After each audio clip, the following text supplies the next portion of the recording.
Hello everyone. पिछली कक्षा में हमने प्रथम इकाई के प्रथम टॉपिक मातृभाषा शिक्षण का अर्थ, उद्देश्य, स्वरूप एवं हिंदी के सामान्य शिक्षण सिद्धांतों के बारे में अध्ययन किया था।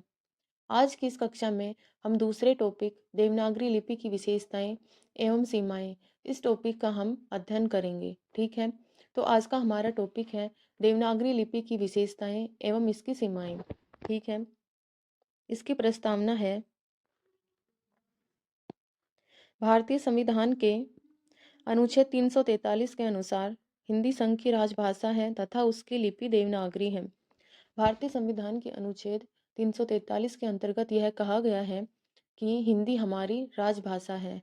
हिंदी हमारी ओनली राजभाषा है, राष्ट्रभाषा नहीं है। एवं हिंदी की लिपि कौन सी है? देवनागरी लिपि। हिंदी की जो लिपि है देवनागरी, इसकी भी एक लिपि है, वो है ब्राह्मी लिपि। स्वतंत्रता के पश्चात इस लिपि में अनेक अपेक्षित सुधार किए गए, जिससे यह अधिक वैज्ञानिक एवं व्यवस्थित लिपि के रूप में प्रतिष्ठित हुई। भाषा विज्ञान की दृष्टि से देवनागरी लिपि ध्वन्यात्मकता, क्रमबद्धता तथा स्पष्टता के कारण अत्यंत महत्वपूर्ण मानी जाती है। देवनागरी लिपि की विशेषताएं हैं ध्वन्यात्मकता, क्रमबद्धता, स्पष्टता। इन्हीं विशेषताओं के कारण यह लिपि है, यह बहुत ही महत्वपूर्ण लिपि मानी जाती है। अब हम पढ़ेंगे देवनागरी लिपि की विशेषताएं या फिर इसके गुण। तो देवनागरी लिपि की प्रथम विशेषता है पर्याप्त लिपि चिन्हों की व्यवस्था। देवनागरी लिपि में भाषा की लगभग सभी ध्वनियों को व्यक्त करने हेतु पृथक लिपि चिन्ह उपलब्ध हैं। इसमें स्वर, व्यंजन, अनुस्वार, अनुनासिक, विसर्ग आदि चिन्हों की स्पष्ट व्यवस्था है। देवनागरी लिपि है, इसके अंतर्गत सभी ध्वनियों के लिए उनकी लिपि चिन्हों की व्यवस्था है। जैसे कि क है, इसके बाद में ये विसर्ग के चिन्ह है, तो इससे यह प्राप्त होता है कि ये जो ध्वनि है इसका एक लिपि चिन्ह है और वो क्या है? विसर्ग है। ठीक है। देवनागरी लिपि की दूसरी विशेषता है वर्णों का वैज्ञानिक वर्गीकरण। तो इसके अंतर्गत हम यह पढ़ेंगे कि देवनागरी लिपि है, उसकी वर्णमाला को दो भागों में विभक्त किया गया है। फर्स्ट कौन सा है? स्वर। और दूसरा कौन सा है? व्यंजन। स्वर कौन से होते हैं? स्वर किसे कहते हैं? स्वर वे होते हैं जो बिना किसी अन्य ध्वनि की सहायता के बोले जाते हैं। जैसे कि स्वर कौन से हैं? ए, आ, ई, बड़ी ई, छोटा ऊ, बड़ा ऊ, ए, आई, ओ, औ। ये सारे क्या हैं? स्वर हैं। ठीक है। दूसरा है व्यंजन। व्यंजन किसे कहते हैं? व्यंजन वे वर्ण होते हैं जो स्वर की सहायता से उच्चारित किए जाते हैं। जैसे कि क है, तो यह एक व्यंजन है और अगर इसमें हम ए जोड़ देंगे तो यह पूर्ण वर्ण बन जाएगा। पूर्ण वर्ण क्या बनेगा? क। ठीक है। इसी प्रकार हम ता है, इसके अंतर्गत तय है, तय के अंदर आ जोड़ेंगे, आ स्वर जोड़ेंगे तो यह ता बनेगा। ठीक है, तो यह एक व्यंजन है। ठीक है। स्वरों का वर्गीकरण। तो फर्स्ट हम पढ़ेंगे मात्रा के आधार पर स्वरों के प्रकार।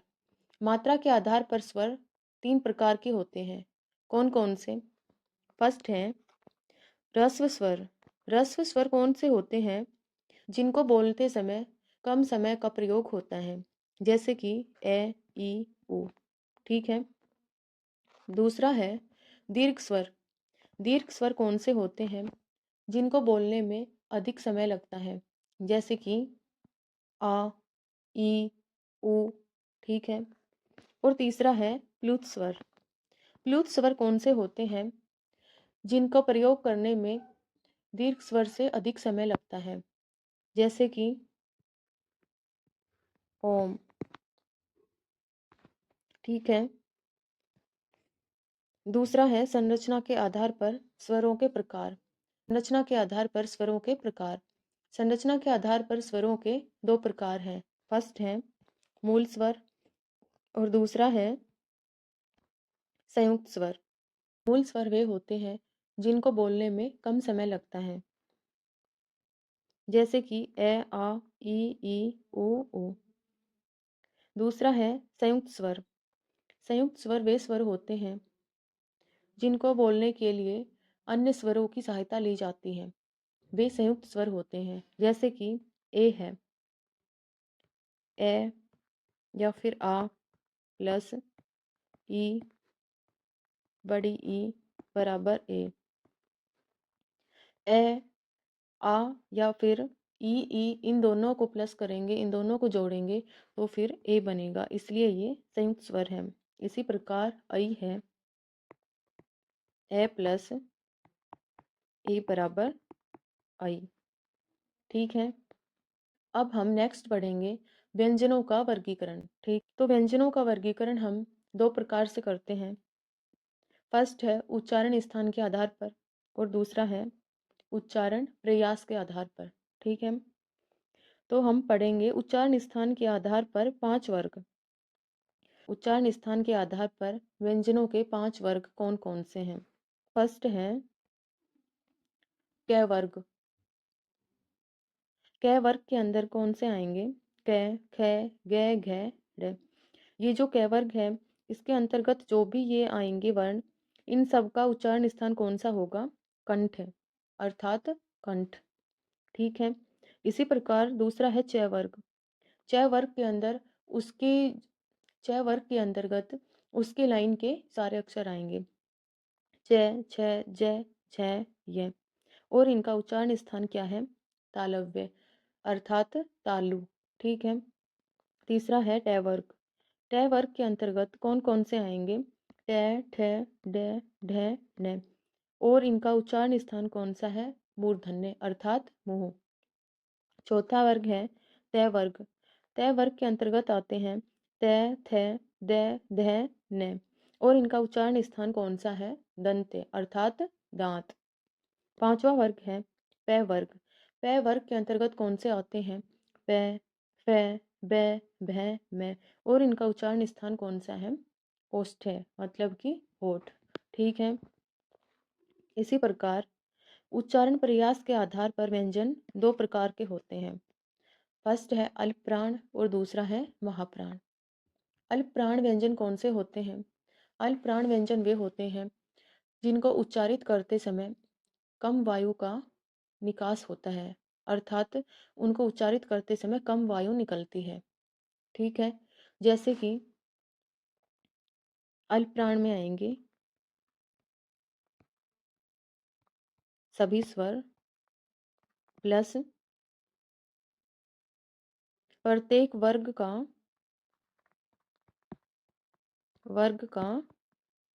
पहला,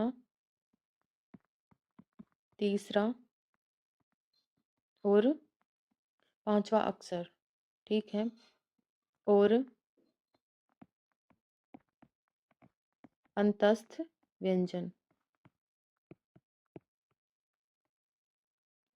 अल्प प्राण में आएंगे सभी स्वर, प्रत्येक वर्ग का प्रथम, तृतीय एवं पंचम अक्षर। ठीक है, इसके अलावा जो अंतस्थ व्यंजन है वो भी अल्प प्राण के अंतर्गत आएंगे। अंतस्थ व्यंजन कौन कौन से हैं, ये हैं य, र, ल, व। ठीक है, अब हम पढ़ेंगे महाप्राण। महाप्राण व्यंजन कौन से होते हैं जिनको उच्चारित करते समय अधिक वायु का निकास होता है, अर्थात उनको उच्चारित करते समय अधिक वायु निकलती है। ठीक है, तो ये कौन कौन से होते हैं, ये होते हैं प्रत्येक वर्ग का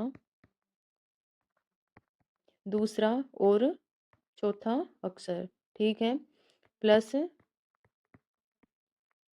ऊष्म व्यंजन। ऊष्म व्यंजन कौन से होते हैं, ये होते हैं स, क्ष, स और है, ये होते हैं ऊष्म व्यंजन। ठीक है। इस प्रकार वर्णों का क्रम ध्वनि वैज्ञानिक आधार पर निर्धारित है, जो इसकी वैज्ञानिकता को प्रमाणित करता है। ठीक है। तीसरी विशेषता है वर्ण, नाम और ध्वनि में अनुरूपता। देवनागरी लिपि की यह विशेषता है कि इसमें जो भी वर्ण होता है उस वर्ण के समान ही उसकी ध्वनि होती है। जैसे कि क वर्ण है तो उसकी ध्वनि भी क्या होगी, क। चौथी विशेषता है एक ध्वनि के लिए एक लिपि चिन्ह। ठीक है।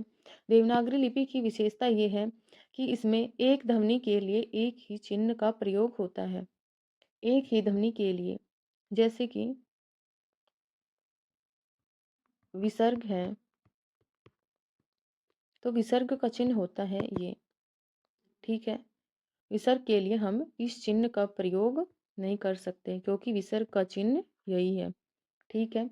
इस प्रकार देवनागरी लिपि की यह विशेषता है कि एक ध्वनि के लिए एक ही चिन्ह का प्रयोग होता है।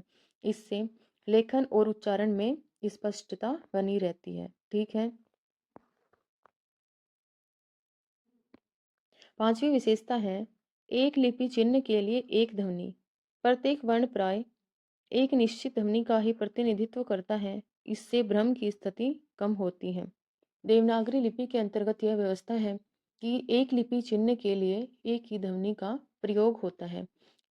छठी विशेषता है मात्राओं की सुसंगत व्यवस्था। स्वरों की मात्राएं व्यंजनों के साथ लगकर विभिन्न ध्वनियां उत्पन्न करती हैं। का, की, कु, कु आदि मात्राओं की स्थिति पूर्व पश्चात ऊपर नीचे निश्चित है। देवनागरी लिपि के अंतर्गत यह विशेषता है कि मात्राओं की व्यवस्था है वो एक निश्चित क्रम में होती है। जैसे कि क, का, की, कु, को। सातवीं विशेषता है व्यंजन की अधिकता। देवनागरी लिपि की यह विशेषता है कि इसमें व्यंजनों की अधिकता है, व्यंजन अधिक है और प्रत्येक जो व्यंजन है उसके अंतर्गत ए स्वर का समावेश है। ठीक है। जैसे कि क है तो क के अंतर्गत क व्यंजन है प्लस ए स्वर है। ठीक है। तो ये पूरा क बन गया। आठवीं विशेषता है संयुक्त अक्षरों की क्षमता। देवनागरी लिपि की विशेषता है कि इसके अंतर्गत संयुक्त अक्षरों की क्षमता पाई जाती है। इसमें संयुक्त अक्षर पाए जाते हैं। संयुक्त अक्षर कौन कौन से हैं एवं संयुक्त अक्षर क्या होते हैं। संयुक्त अक्षर वे होते हैं जिनमें दो या दो से अधिक व्यंजनों का प्रयोग किया जाता है, वे संयुक्त अक्षर होते हैं। ठीक है। जैसे ग है, त्र है, श्र है आदि। जैसे कि ग है, ग है यह किन दो व्यंजनों से बनता है, ज प्लस य। ठीक है। त्र है, त्र किन दो व्यंजनों से बनता है, त प्लस र। ठीक है। श्र है, यह किन दो व्यंजनों से बनता है, श प्लस र। ठीक है। एक है छ, छ किससे बनता है, क प्लस श। ठीक है। ये संयुक्त अक्षर है। ज्ञ है, कैसे बनता है, जैसे कोई वर्ड ज्ञानी। ठीक है। ज्ञान। ठीक है। त्र है तो इससे बनता है त्रुटि। ठीक है। श्र है तो इससे बनता है श्रद्धा, आश्रित। ठीक है। छ है तो इससे बनता है शिक्षा, शिक्षक। ठीक है। अब हमारी नौवीं विशेषता है लेखन और उच्चारण में साम्य। देवनागरी लिपि की यह विशेषता है कि जैसा लिखा जाता है वैसा ही पढ़ा जाता है, या फिर जैसा लिखा जाता है उसका वैसा ही उच्चारण किया जाता है। इससे क्या होता है कि वर्ण और ध्वनि में साम्यता अर्थात समानता बनी रहती है। ठीक है। अब हम पढ़ेंगे देवनागरी लिपि के दोष। अब हम ये पढ़ेंगे कि देवनागरी लिपि के दोष कौन कौन से हैं। फर्स्ट है संयुक्त अक्षरों की जटिलता। हमने जो पढ़े थे संयुक्त अक्षर त्र, छ, श्रेय। ठीक है, ये जो संयुक्त अक्षर हैं, ये विद्यार्थियों को पढ़ने में जटिलता उत्पन्न करते हैं। तो इस प्रकार देवनागरी लिपि का यह दोष है, क्योंकि इससे विद्यार्थियों को पढ़ने में जटिलता उत्पन्न होती है। ठीक है। दूसरा दोष है र के विभिन्न रूप। जैसे र है, तो र का प्रयोग अलग अलग अर्थ में होता है। जैसे कि एक र का प्रयोग गृह शब्द में हुआ, एक र का प्रयोग ऋषि शब्द में हुआ, एक र का प्रयोग गृह शब्द में हुआ। तो इस प्रकार रैक का जो प्रयोग हुआ है वो तीनों शब्दों में अलग अलग है। तो इस प्रकार विद्यार्थियों में लेखन कार्य के अंतर्गत भ्रम उत्पन्न होता है एवं पढ़ने में जटिलता उत्पन्न होती है। तीसरा दोष है मात्राओं की स्थिति में असंगति। जैसे कि में मात्रा पहले लिखी जाती है पर उच्चारण बाद में होता है। देवनागरी लिपि के अंतर्गत मात्राओं की जो स्थिति है वो स्पष्ट नहीं है, उसमें असंगति मिलती है।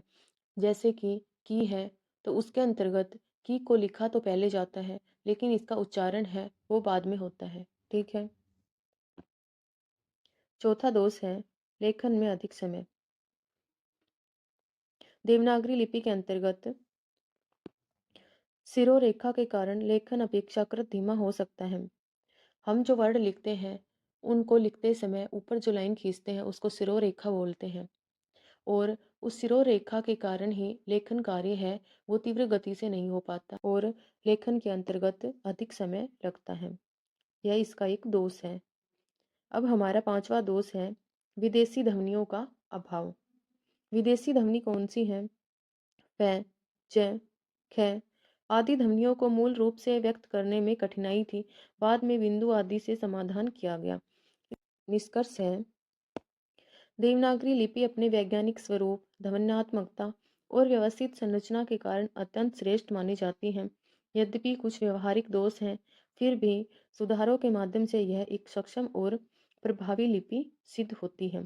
जो देवनागरी लिपि है, इसकी विशेषताएं, इसकी सीमाएं, इनको पढ़ने के बाद में हमें यह निष्कर्ष निकलता है कि देवनागरी लिपि है, इसकी जो प्रकृति है वो वैज्ञानिक है। इसके अंतर्गत ध्वन्यात्मकता का समावेश है, इसके अंतर्गत स्पष्टता, क्रमबद्धता आदि का समावेश है, और इसके साथ ही इसमें कुछ सुधार की आवश्यकता है, लेकिन फिर भी यह देवनागरी लिपि अपने आप में एक सक्षम लिपि है। वीडियो को देखने के लिए धन्यवाद। अपना सुझाव देने के लिए कमेंट करें और इसे अपने दोस्तों के साथ शेयर करें। धन्यवाद।